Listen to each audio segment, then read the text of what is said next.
Assalamualaikum warahmatullahi wabarakatuh. Waalaikumsalam warahmatullahi wabarakatuh. Salam sejahtera untuk kita semua. Selamat berjumpa lagi sahabat Guru Gaul dimanapun Anda berada. Hari ini saya bersama Kang Haji Im Salim MPD, kemudian ditemani juga oleh Kang Mulyadi SPD MMPD. Terima kasih Kang Wilujeng Haji. siang. Sama-sama. Disambat heula sahabat Guru Gaul. Selamat kepada Guru Gaul Indonesia untuk terus bergerak memajukan Indonesia. Kang Mul, silakan Kang Mul. Sama. Selamat juga untuk Guru Gaul, semoga sehat dan sukses selalu. Guru Gaul. Terima kasih. Ya, sahabat Guru Gaul, kita tahu di lingkungan dunia pendidikan di persekolahan pada bulan di November Desember ini sedang dilaksanakan penilaian kinerja guru dan penilaian kinerja kepala sekolah ya. Nah, kita ingin bincang-bincang tentang kedua hal ini. Kenapa saya mengajak Kang Haji Im? Karena beliau ini gulangkep, kalau bahasa Jermannya gulangkep. Beliau ini mantan ketua MKPS, jadi pupuhunya pengawas, dan mantan kepala sekolah juga, ketua MKKS juga. Kebetulan Ya. Beliau sangat memahami sekali tentang kedua hal ini. Kemudian Kang Mul juga, saya tahu spesifikasi beliau itu di pendidikan kinerja guru ini, pemahaman dan pengetahuannya sangat luas sekali. Oke, kita akan mulai. Kang Haji Im, sepenting apa sih PKKS dan PKG itu? Ya, urgensi dari PKKS dan PKG itu sebuah tuntutan profesional. Kepala sekolah dan guru itu sebagai seorang profesional yang dituntut setiap tahun harus dinilai kerjanya. Wajib ya, harus dinilai kerjanya, baik itu untuk pengembangan dirinya, baik untuk pemberian reward maupun punishment seperti itu. Ada dikotomi nggak antara kepala sekolah atau guru di sekolah negeri dan sekolah swasta untuk PNS atau untuk honorer? Ada dikotomi itu nggak? Untuk penilaian kinerja tidak ada. Tidak ada. Semuanya yang namanya guru harus di PKD karena mereka telah memilih sebuah profesi yang konsekuensinya seperti itu. Oh iya. Ya, jadi terikat dengan kepemilikan kompetensi. Ya. Nah, ketika melaksanakan tugasnya itu bagaimana pertanggungjawaban terhadap kompetensi yang dimilikinya, yaitu tentunya melalui penilaian. Nanti arahnya ini kemana nih PKG dan PKKS itu? Ya, kalau PKG arahnya itu adalah untuk kegiatan pengembangan diri keprofesian berkelanjutan. Jadi hasilnya itu dianalisis. Oh, ini hasil pekerjaan saya. Mestinya apa harus istilah PKB itu ya? PKB itu ya? Iya, pengembangan keprofesian berkelanjutannya. Kemarin itu berubah menjadi PKP gitu ya. Oh, sekarang PKP ya. Ya, PKP. Ya itu dari PKG itu. Kemudian untuk kepala sekolah juga sama gitu Pak. Ada pengembangan keprofesian berkelanjutan bagi kepala sekolah itu sendiri ya. Ya, apakah kepemilikan kompetensinya itu seperti apa? Gambarannya seperti apa? Nah, itu tentunya melalui keuntungan bagi mereka apa sih sebetulnya? Keuntungannya? Ya, keuntungannya ya untuk kesejahteraannya sendiri. Sejahtera. Iya, kalau ya sejahtera itu kan aja di sini ya. Kalau dia dapat melaksanakan kompetensinya dengan sebaik-baiknya, tentu akan sejahtera bagi dirinya sendiri dan juga ada impact atau dampak dari luar itu penyertanya gitu ya. Ya, ada guru berprestasi, ada kepala sekolah berprestasi gitu. Jadi ini akan ada perhatian, gitu. Akan ada perhatian baik dari pemangku kepentingan maupun yang terutama adalah untuk kepentingan pengembangan institusi pendidikan atau sekolahnya gitu. Demi memberikan pelayanan yang berkualitas kepada masyarakat. Tapi yang saya dengar kalau untuk yang prestasi-prestasi itu biasanya yang swasta nggak pernah kebagian. Oh, sebenarnya sekarang ini dibuka ya? Kementerian Pendidikan dan Kebudayaan Menristek itu membuka. Ya, pokoknya bagi guru. Jadi tidak ada istilah swasta ya sekarang. Ya, contohnya sekarang sekolah penggerak dibuka. Ya. Guru penggerak silakan, bukan ya. hanya PNS saja. Nah, gitu. Silakan gitu. Jadi Oke. Tidak Jadi ada. itu urgensinya. Tapi kalau bagi seorang kepala sekolah PNS misalkan ada nilai lebih nggak? Seharusnya ada nilai lebihnya. Ya itu ribetnya ya bagaimana Jenjang ya, karir mungkin ya? jenjang karirnya Jenjang karir gitu gitu. ya. Oke. Untuk penentuan kebijakan atasannya gitu Ya. ya. Jadi harapannya seperti itu ya, dari penilaian kinerja ini. Harapannya seperti itu. Iya. Memang Faktanya. kalau sekarang faktanya seperti apa gitu? Ya faktanya juga seperti itu. Walaupun masih ada halo efek ya. Ya, mungkin tidak akan sempurna ya, tetapi Iya paling tidak ya. ke sana. Ya 70% diharapkannya gitu ya. Seperti itu. Oke, saya ke Kang Mul dulu, Kang Mul. Ini berkaitan dengan PKG nih, penilaian kinerja guru. Menurut pendapat Kang Mul sendiri bagaimana tuh tentang penilaian kinerja guru? PKG ini kan suatu tuntutan. Ya. Jadi dasar hukumnya. Dari dasar hukumnya dulu seberapa penting. Pertama kan Permenekpan nomor 16 tahun 2009 tentang jabatan fungsional guru dan angka kreditnya. Kemudian itu ditindaklanjuti oleh Permendiknas nomor 35 tahun 2010 tentang petunjuk teknis pelaksanaan jabatan fungsional guru dan angka kreditnya. Nah, Kang Sony yang membawa saya riskan itu PKG ini ternyata di lapangan itu asal-asalan. Maksudnya? Ya asal-asalan itu seperti asal menilai saja. Padahal tidak seperti itu harusnya. Seharusnya seperti apa itu? Nah, Seharusnya. jadi PKG terutama yang kita bicara yang guru makro saja itu terdiri dari 14 kompetensi. Ya. 7 kompetensi pedagogi, kemudian 3 kompetensi kepribadian, 2 kompetensi sosial, Ya. dan 2 lagi kompetensi profesional. Nah, ternyata kalau dibaca itu tiap kompetensi itu terutama yang pedagogik dan profesional ada yang sangat sulit sebetulnya, dan itu memang harus ada juga yang pedagogik profesional itu harus dilaksanakan oleh kepala sekolah, itu harus mensupervisi dulu. Mensupervisi dulu. Nanti hasil supervisi di kelas itu bisa mendukung beberapa kompetensi yang ada di pedagogik dan di profesional. Nah, kenyataannya kadang-kadang kepala sekolah tidak mensupervisi, tiba-tiba mem-PKG seenaknya. Misalkan kadang-kadang ada kompetensi yang sulit, ternyata nilainya besar, kompetensi yang mudah nilainya kecil, ya kan? Tidak logis lah, tidak logis ya. Tapi pasti tidak semua begitu kan, Ya, tidak semua ada begitu. juga yang melaksanakan ada juga yang melaksanakan seperti Ya. itu. Nah, hanya harus diberi pemahaman dulu. Jadi yang logisnya kan tuntutan PKG itu sebetulnya kesananya itu adalah untuk angka kredit. Ya. Jadi kalau PKG nilainya 1, misalkan dari 14 kompetensi itu kalau nilai jumlahnya misalkan 1 sampai 27 itu kan nilainya kurang klasifikasinya. Jadi nanti hanya 25% pengali di angka kreditnya. Iya. Kemudian antara 28 sampai 33 itu nilainya sedang klasifikasinya. Terus angka penilaian itunya pengalinya hanya 50%. Yang bagus tuh berapa nih? Kisaran berapa tuh? Yang bagus itu 51 sampai 56. Itu nanti klasifikasinya amat baik. Nah, ini menarik. Syarat untuk menjadi bagus ini apa kira-kira? Kalau syarat ingin jadi bagus sesuai dengan edaran dari direktorat, ya penuhi saja yang 47 syarat. 47 syarat yang ada di tiap kompetensi. Dari kompetensi 1 sampai kompetensi 14 itu ada 47 syarat supaya 47 terpenuhi. Itu pun harus secara lengkap. Nah, nanti kalau Ya. kurang lengkap kan bagi itu kebijakan dari penilai. Tapi Dari- itu cukup sulit sebetulnya. Dari 47 itu ada indikator-indikator lagi ya?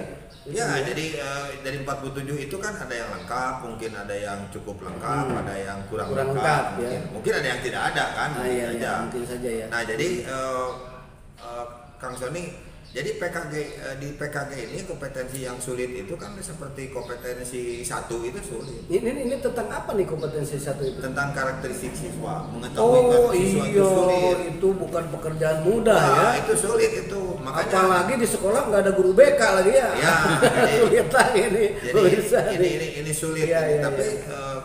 kadang-kadang yang mengakibatkan itu kan akhirnya ada yang seenaknya saja misalkan menilai itu. Kemudian kompetensi 7 juga evaluasi sulit. Evaluasi, oh iya, ya, betul. Kemudian kompetensi yang profesionalnya yang masalah kompetensi 14 juga sulit, masalah PKB. Karena kan indikator keberhasilan di sana itu selain guru harus bisa ada bukti fisik, misalkan bisa membuat best practice atau mereka, juga mungkin dia itu aktif juga, misalkan di seminar. Kalau sekarang katanya di akreditasi itu best practice-nya juga harus diupload di ini ya, di media sosial ya, katanya syaratnya itu ya. Jadi harus seperti itu. Nah terus kan PKG ini kan dari 14 kompetensi ini 76 indikator. 76 indikator. 76 indikator. Dan saya yang herannya ada seorang kepala sekolah menilai beberapa orang guru, nilai kompetensinya sama dan nilai indikatornya sama. Nah itu kan tidak mungkin begitu. Pasti kalau nilai kompetensi sama boleh, tapi kalau nilai indikator sama itu ada yang tidak mungkin. Agak mustahil ya, agak mustahil karena nggak mungkin percis. Ya nggak mungkin, ya setiap orang pasti ada perbedaannya. Betul, ya. Jadi saya heran. Tapi sebetulnya kan tidak haram, kalaupun sama tidak haram. Kalau memang benar, ya. Kalau memang benar, tapi agak kecil kemungkinan. Iya. Karena yang membedakannya berarti kan ada 70-76 indikator perbedaan. Betul. Jadi tidak mungkin. Jadi kalau menurut saya harusnya ada pembimbingan dan pembinaan dari para pengawas untuk pemahaman masalah PKG dan PKKS ini. Betul. Jadi supaya nanti kalau sudah paham, termasuk yang di sekolah swasta juga tadi sudah wajib juga di PKG sebetulnya. Dari dulu kan PKG sudah digulirkan dari 2009. Ya karena kan G itu bukan GS ya, bukan GN lah ya, bukan guru negeri, bukan guru swasta, guru aja ya. Berarti semuanya tetap harus di PKG ya. Mungkin kalau untuk yang swasta itu nantinya untuk apa nih kira-kira, kalaupun ada PKG untuk apa? Yang sudah disertifikasi kan mereka bisa. Oh yang sudah disertifikasi ya. Terutama kan bisa untuk menaikkan apa? Seperti kalau di passing ya. Nah kalau yang di negeri kan pasti untuk naik pangkat. Nah, untuk passing kan juga naik kan. Tapi kalau bagi yang tidak, misalkan tidak masuk di tidak dapat tunjangan fungsional, itu mungkin bisa jadi evaluasi diri sekolahnya juga ya? Iya, evaluasi diri sekolah, kemudian bagi evaluasi bagi para gurunya juga. Bagi para guru. Dan tidak menutup kemungkinan, Kang Sony, bagi guru yang swasta ini kalau lulus PPG kan mungkin saja ditanya syarat misalkan PKG-nya. Oh iya, betul ya. Biasanya suka ditanya itu ya PKG. Jadi kan tetap saja wajib juga dilaksanakan di sekolah swasta. Dan yang terutama mungkin tidak harus berpikir untuk diri guru, tapi bagaimana untuk siswa ya, karena PKG itu mungkin impact-nya itu ke lahirnya student well-being itu ya, kesejahteraan belajar itu ya. Nah, Kang Haji, selama Akang di MKKS, kemudian di MKPS, apa sih yang menjadi kesulitan untuk mensinergikan antara pengawas dan kepala sekolah dalam hal ini, dalam hal PKKS dan PKG, apa kira-kira? Ya,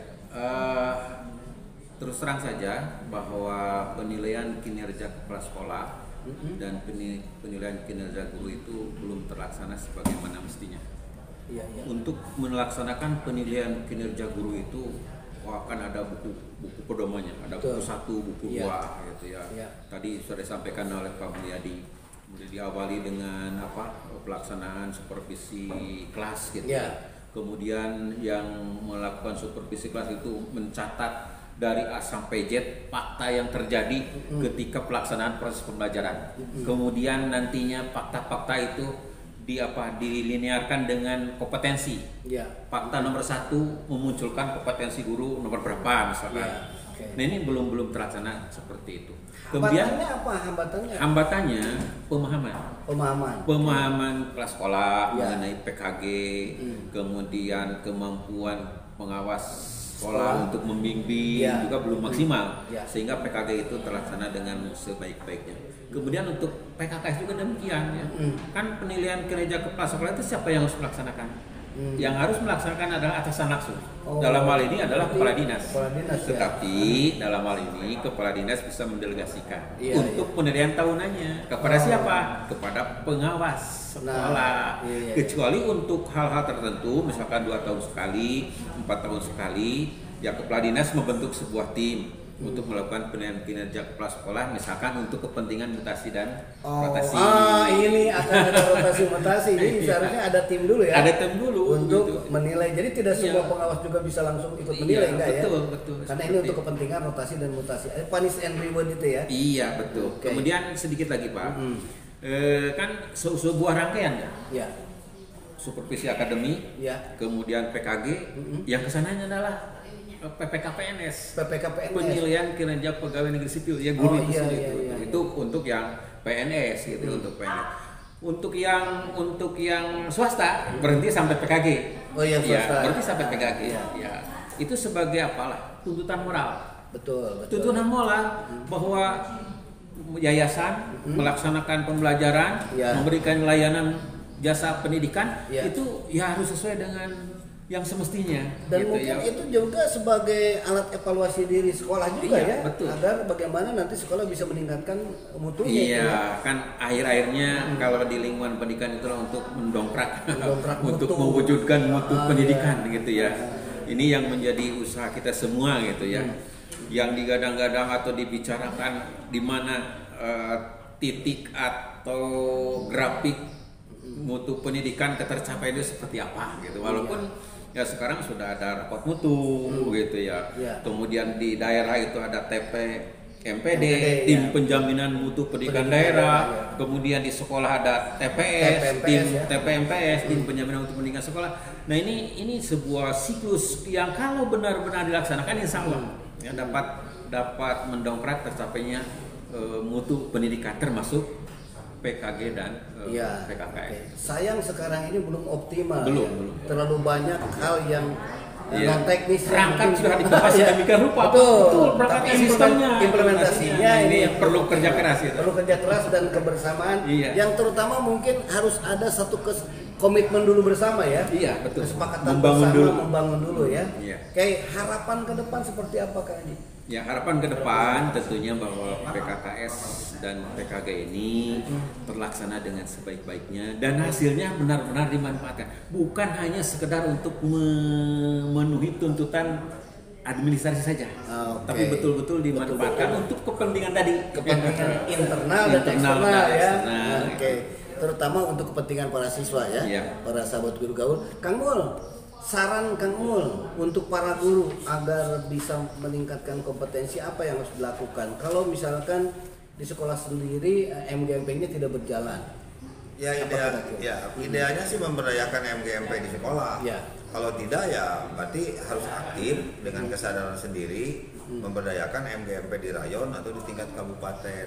Jadi bukan hanya menunggu disuruh oleh kepala sekolah atau misalkan menunggu dari surat tugas dari dinas, Ya. tapi harusnya ya berinisiatif sendirilah. Ya. Para pengurus MGMP di rayon, di kabupaten ya sama-sama ini juga perlu dibahas juga masalah PKG ini di tingkat rayon dan kabupaten MGMP itu. Kalau tidak salah sekarang untuk mendapat level 4 untuk PKB guru itu juga harus inisiatif sendiri ya PKB-nya. Iya, Bukan disuruh kepala sekolah ya. Ya, itu kan bisa disinkronisasikan dengan butir yang ada di akreditasi sekolah. Kemudian Kang Sony ada juga nih ya, bukan kekhawatiran tapi kedepannya PKG yang dari tahun 2010, tahun 2009 sudah digulirkan dan sampai sekarang guru dan kepala sekolah belum paham. Ternyata kan sekarang kemungkinan ada lagi akan menggulirkan lagi yang baru, yaitu tapi meskipun belum secara ini permennya belum keluar, kan untuk sekolah penggerak ini sudah ada PKG yang baru. Oh, Yang terdiri dari 3 kategori, 12 kompetensi dan 51 indikator. Wah, ini cukup Kang Mul cukup holotrok oke. Itu Pakarnya. jadi harus kita pelajari juga, itu harus kita pelajari ini. Itu diantaranya apa saja kategorinya tuh yang Ya, terutama kan masalah pembelajaran ini. pembelajaran Ya, pembelajaran dan kategorinya. Jadi yang 4 itu, tapi kan ini baru wacana. Sementara yang 4 itu seperti pedagogi profesional, kepribadian sosial kan itu ada di Undang-Undang Guru. Ini kan tidak sembarangan langsung mengganti tanpa regulasi yang jelas. Ini kan baru wacana. Hanya itu tampaknya sudah digulirkan, diberitahukan di lokakarya sekolah penggerak minimal ditahu. Jadi saya yakin kalau misalkan PKG nanti berubah, PKKS itu kayaknya berubah juga. Akan berubah juga ya. Kayaknya. Mungkin juga sejalan dengan perubahan undang-undang tentang kepala sekolah ya, peraturan tentang kepala sekolah ya. Iya. Permendikbud nomor 15 Ya, 2018 yang mengganti Permen Ceria 28 itu ya. 28. Ya. Oke. Nah, ini nih terakhir nih. Harapan untuk pemerintah, karena ketika melaksanakan PKG itu ada implikasi hasil PKG itu harus ditindaklanjuti. Iya. Nah, sementara ini kesulitannya menindaklanjuti itu karena mungkin ada yang harus ditindaklanjuti bersama-sama di level kabupaten. Iya. Tidak oleh MGMP tetapi oleh bidang misalnya. Iya. Apa kira-kira harapan? Ya harapannya Pak dari kompetensi guru yang dinilai itu ya. Dan dari indikator itu kan jelas di mana itu kelemahannya ya. gitu. Misalkan tadi kompetensi pedagogik, memahami karakteristik peserta didik, misalkan lemah ini rata-rata lemah gitu ya. Tadi kata Pak Mul ya, itu yang sulitnya di sana misalkan bagaimana upaya pemerintah ya misalkan dinas pendidikan lah yang Nah ini kan kaitan dengan pemerintah pusat juga karena iya, kaitannya dengan pengadaan guru BK itu ya. Iya betul. Untuk menggali potensi betul. Itu kan domainnya guru BK kan. Apalagi kan sekarang ini dengan adanya kebijakan sekolah penggerak, kan ada muncul pendidikan yang menghamba kepada siswa. murid gitu ya. Kemudian ya. ada di sekolah di guru penggerak ada diferensiasi itu pembelajaran diferensiasi. Nah ini kebijakan ini harus ditanamkan atau disertai dengan peningkatan kemampuan gurunya dan juga pengadaan guru tadinya itu ya. Jadi kan, Mas Menteri ketika guru ingin tahu karakteristik peserta didik juga jangan lupa nih guru BK-nya juga harus ada tuh karena domain ini ada di guru BK. Psikologi pendidikan lebih berperan di sana gitu untuk ya, memahami karakteristik itu ya. Sama mungkin ya Kang Mul ya, hambatan di PKG juga itu ya untuk nomor satu itu ya. Jadi kan begini PKG khusus guru BK kan PKG-nya tersendiri. Tersendiri kan. Nah, kalau guru kelas di SD, guru mapel di SMP, SMA, SMK itu kan yang 14 kompetensi. Nilai maksimalnya kan 56. Tapi kalau guru BK itu 17 kompetensi. 17 kompetensi lebih banyak lagi. Nah, jadi nilai maksimalnya 68. Oh, gitu. Jadi guru BK beda lagi penilaian PKG-nya itu kan 17 kompetensi lebih banyak mereka. Nah, makanya mungkin nanti Kang Sony yang paling penting itu di sekolah-sekolah kita ini banyak kekurangan guru BK ini. Iya, betul. Kekurangan. Jadi untuk guru BK ini ya minta diperhatikan lah untuk setiap sekolah. Iya, ini kan kewenangan pemerintah pusat nih pengadaan tenaga kependidikan ini ya. Jadi saya kira selama guru BK belum dipenuhi, saya kira perubahan kurikulum seperti apapun impactnya tidak akan terlalu besar. Karena karakteristik peserta didiknya tidak akan tergali ya. Bagaimana kita bisa melakukan pembelajaran diferensiasi kalau gurunya tidak tahu karakteristik peserta didik gitu ya. Kemudian yang saya tambahkan lagi ada fasilitasi dari Dinas Pendidikan ini mengenai pemahaman kesadaran bagi guru yang sudah disertifikasi untuk melaksanakan PKB. Nah, ini melaksanakan PKB dengan kesadaran sendiri, dengan memberdayakan MGMP baik di sekolah, di rayon maupun di kabupaten. Karena kan pada prinsipnya sekian persen dari sertifikasi itu harus PKB, untuk pengembangan diri ya. Gitu. Jadi tunjangan fungsionalnya tidak sia-sia. Untuk pengembangan diri. Jadi ini yang banyak tidak atau kurang dilaksanakan. Ya belum diimplementasikan benar ya. Berarti akhirnya jangan ada semacam konotasi bahwa sertifikasi ini tapi PKB tidak memberikan perubahan ya. Perubahan atau pengembangan masih tetap saja. Nah ini kan jadi mengkhawatirkan lah bagi jangan sampai Ibu Sri Mulyani ngambek-ngambek terus tidak meningkat karena sudah dikeluarkan banyak anggaran tapi pengembangan kompetensi masih di situ saja. Jadi betul. Jadi akhirnya, makanya harus ada fasilitasi dari dinas memberitahukan lah atau memfasilitasi ke suatu kegiatan yang bisa meningkatkan pengembangan diri bagi guru. Itu ya. Iya. Yang kepala sekolah. Salah satu ini ya, contoh implementasi. Ya. Bahwa begitu digulirkan kurikulum 2013, dimunculkan kebijakan pembelajaran abad 21. Betul. Tanda tanyanya, apakah sudah terimplementasi di kelas belum? Iya betul ya. Kalau dulu kan ada penguatan pendidikan karakter, literasi, sama kan karakter juga, numerasi, kemudian 4C gitu. Iya. Nampaknya guru itu masih perlu dibimbing untuk mengimplementasikan. Ini kurikulumnya sudah ganti lagi sekarang. Waduh, ini kurikulum sekolah penggerak dan kurikulum 2013 memperkuat sebetulnya kan karakter dan profil pelajar Pancasila ya. Untuk kompetensi dan karakter. Untuk sekolah penggerak. Yang dimaksud kompetensi di sana adalah literasi dan numerasi. Jadi masih ada kaitan ya. Gitu. Hanya untuk mengimplementasikan literasi dan numerasi dalam kegiatan pembelajaran faktanya guru-guru itu harus mesti dikuatkan kembali. Jadi tantangan bagi para pengawas dan pemerintah daerah untuk menguatkan itu barangkali sahabat guru gaul sekalian sejalan dengan apa yang digulirkan oleh Pak Sekmen Jeffrey ya. Bahwa pemerintah daerah juga tidak boleh membiarkan sekolah penggerak dan guru penggerak berjalan sendirian, harus mengadakan evaluasi, pembinaan dan terutama apa? Penganggaran agar mereka bisa dikuatkan melalui program-program penguatan itu sendiri ya. Oke, sahabat guru gaul sekalian, sampai di sini dulu obrolan kita dengan Kang Iim dan Kang Mul. Masih banyak yang ingin dikupas sebetulnya, tetapi waktunya juga karena beliau-beliau ini sedang melakukan pekerjaan juga, kita akhiri dulu sampai di sini. Mohon maaf kalau tadi kata-kata yang kurang berkenan, barangkali tidak ada maksud kami untuk saling menyalahkan, tetapi kami hanya ingin menyampaikan harusnya seperti apa yang dilakukan oleh kita semua.